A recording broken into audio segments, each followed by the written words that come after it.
Don't test Japan. At 8:10 a.m. on October 22, 2025, North Korea launched a ballistic missile. It was just 12 hours after Prime Minister Takaichi Sanae took office. The world watched with bated breath. There were also voices wondering how Japan's first female prime minister would react. And the actions of Prime Minister Takaichi Sanae shocked the world. She entered the diet an hour and a half earlier than scheduled, immediately gave instructions to the Ministry of Defense, and held a calm and collected press conference. The world realized that this woman should not be taken lightly. At 1:47 p.m. on October 21, 2025, Takaichi Sanae was elected as the 104th Prime Minister in a semi-nominated election by the National Diet. It was the birth of Japan's first female Prime Minister. Media around the world reported the news. CNN, Takaichi Sanae, Japan's first female Prime Minister, is known for her pose while standing on the papal pole. BBC, historic moment in Japan, 64-year-old woman becomes Prime Minister. China, right-wing Japanese politician Takaichi Sanae should be on high alert for becoming Prime Minister, and North Korea also cancelled this moment. In fact, this was a repeat of history. Going back in time, on September 26, 2006, Shinzo Abe became Prime Minister of his first cabinet. At the time, he was 45 years old, the oldest Prime Minister in the post-war era, and the policies that Prime Minister Abe put forward were to resolve the Rotnagi issue, increase pressure on North Korea, and strengthen Japan's security, making him the Prime Minister that North Korea should be most wary of. And just 13 days later, on October 9, 2006, just as Prime Minister Abe was visiting China and heading to neighboring Korea, North Korea forced through its first weapons test. This was no coincidence. North Korea was testing a new Japan. It was a provocation that seemed to say, Shinzo Abe, show me your resolve. And on December 26, 2012, Shinzo Abe became Prime Minister of his second cabinet, and North Korea continued to launch missiles repeatedly after that. 15 missile launches in 2017.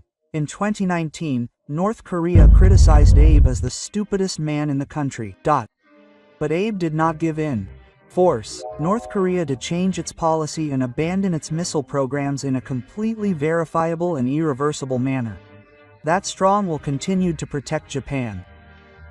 On October 1, 2024, Ishibashi became the 103rd Prime Minister of Japan. Ishibashi had previously served as Minister of Defense and was well versed in security. However, his stance on security differed from that of Prime Minister Abe, a conciliatory approach that emphasized rapprochement.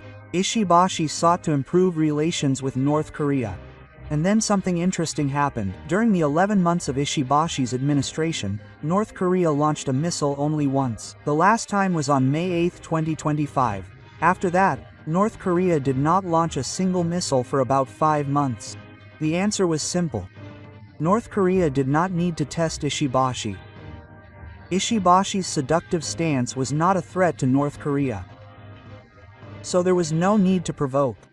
However, on October 4, 2025, Taka Kazune was elected president of the Liberal Democratic Party. At that moment, North Korea's attitude changed.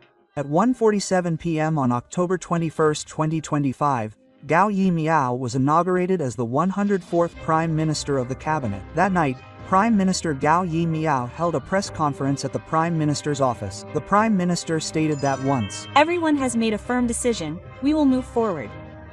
We will work at an accelerated pace. His words, we aim to be a Japan that stands proud in the center of the world, were filled with strong determination. And the next morning, at 8:10 a.m. on October 22, 2025, North Korea launched several short-range ballistic missiles. The launch site was Gao, and the neutralizing missiles flew northeast for about 350 kilometers, and are believed to have landed in the North Korean city of Ryonai or the Sea of Japan. Just 12 hours after Gao Yi-miao. This was no coincidence. North Korea was testing a new Japan, just as it had once done otherwise. Its message was to Gao Yi, show us your resolve. Media around the world paid attention to this moment. CNN reported that North Korea had launched a missile immediately after Japan's new prime minister was inaugurated. Military power alone, the EC launched its first crisis response the day after Gao Yi took office as prime minister. The Rigo Union News reported on the first missile launch since the North Korean government took office. And Prime Minister Takeichi's response surprised the world. At 8:10 a.m., one of the missiles was launched. At that moment, Prime Minister Takaichi took immediate action. He was scheduled to report to the Prime Minister's office at 10 a.m., but Prime Minister Takaichi arrived at the office at 8:30 a.m., an hour and a half earlier than scheduled, and while reporters were surprised, he headed straight to his office. He then immediately instructed Defense Minister Shinro Koizumi and Minister of State for Foreign Affairs Toshimitsu Motoki to collect and analyze the necessary information. At 9:52 a.m., Prime Minister Takaichi responded to questions from reporters at the Prime Minister's office. His expression was the epitome of calm. Prime Minister Takaichi stated that no damage to Japanese territory or the global economy has been confirmed. There has also been no information on affected countries or regions. He stated that he would continue to cooperate with the international community, including the United States and neighboring countries, and would do his utmost to protect the lives and property of the people, including through vigilance and surveillance. There was no response at all, as if he had been waiting for this moment. At 11 a.m., Prime Minister Koichi gathered his cabinet members and said, "We will move forward once we all make a firm decision." Quote, the cabinet members nodded vigorously at his words that they would work at a faster pace. The world's media and experts responded one after another to Prime Minister Koichi's response. The United States is in the Newton Post. Japan's new Prime Minister calmly responds to the crisis the following day, a strong ship that inherits the will of Prime Minister Yasumoto. The British Guardian Prime Minister Koichi did not respond to North Korea's provocation, and brought the investigation ahead of schedule and gave immediate instructions. He was as calm as a soldier. Frances Le Monde, Japan's first female leader, tested from the first day of her term, but she was prepared. American security expert John Smith analyzed it this way. North Korea will always test whether the new Japanese Prime Minister is strong or weak.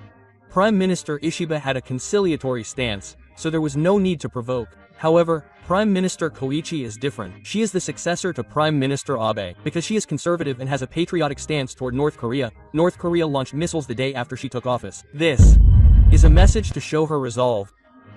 And Prime Minister Koichi responded perfectly.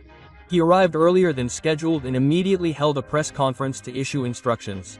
This was a message that Japan would be tested, but that we were prepared. North Korea must have understood. He said that they should not underestimate Ko Il-meow. Professor Kajibo, a neighboring North Korea expert, expressed a similar view. North Korea did not launch missiles during the Ishibashi regime. This is because Ishibashi placed importance on security. However, Prime Minister Ko Il-meow is different. She is said to be a woman of Japan's G family. She is the prime minister that North Korea should be most wary of. That is why they launched missiles the following day. This was a warning from the early days of Kim Jong-un. However, Prime Minister Ko Il-meow did not respond at the same time. He said that this meant that Japan had a strong leader. Chinese and British media outlets reported that North Korea's missile launch was a warning to the Ishibashi regime. If Japan's right-wing shift continues, tensions in East Asia will increase further. There was clear impatience in the commentary. China was also afraid of Prime Minister Ko Il-meow's strength. When talking about the politician Ko Il-meow, it is impossible to ignore the existence of Abe's heart. Mr. Takaichi Mie ran for the LDP presidency in 2021 with the support of former Prime Minister. He ended up in third place, but former Prime Minister Abe told Takaichi, "Mr. Takaichi, you will definitely become Prime Minister. I want you to carry on my legacy." Quote, on July 8, 2022, during a speech in Nara City, former Prime Minister Shinzo Abe was killed by a cult. This year, he was 67 years old, and all of Japan was filled with sadness. And Takaichi also shed tears, saying, "Mr. Abe, I will definitely carry on your legacy." In the 3 years since then, Takaichi has served as LDP president twice, but he did not give up. Mr. Abe believed in him. That's why he had a strong determination to keep standing. And on October 4, 2025, on his third attempt, he was finally elected LDP president. At that moment, tears were shining in Takaichi's eyes. It seems he was thinking, "Mr. Abe, I did it." And the day after he took office, when North Korea launched missiles, Takaichi responded calmly and matter-of-factly, just like former Prime Minister. The missiles were launched just 12 hours after he took office. This was an event that signaled the beginning of a new era for Japan. No missiles were launched during the 11 months of the Ishii administration, and the Koichi administration took office. The missile was launched. Both North Korea and China see Prime Minister Koichi as a threat. This is proof that Japan is strong. At his inauguration ceremony, Prime Minister Koichi aims to make Japan the center of the world to be proud of. This is not just a slogan, but a strong message that Japan will never bow to anyone again. A woman who has overcome the rank of Sadako and stood at the top of Japan at the age of 64. Her strength has been recognized by the world. My thoughts on the channel are that I am looking forward to seeing what kind of impact Prime Minister Koichi's strong stance will have on the international community from now on. I love Japan. If you like, please let me know your thoughts. Thank you for watching until the end. See you in the next news.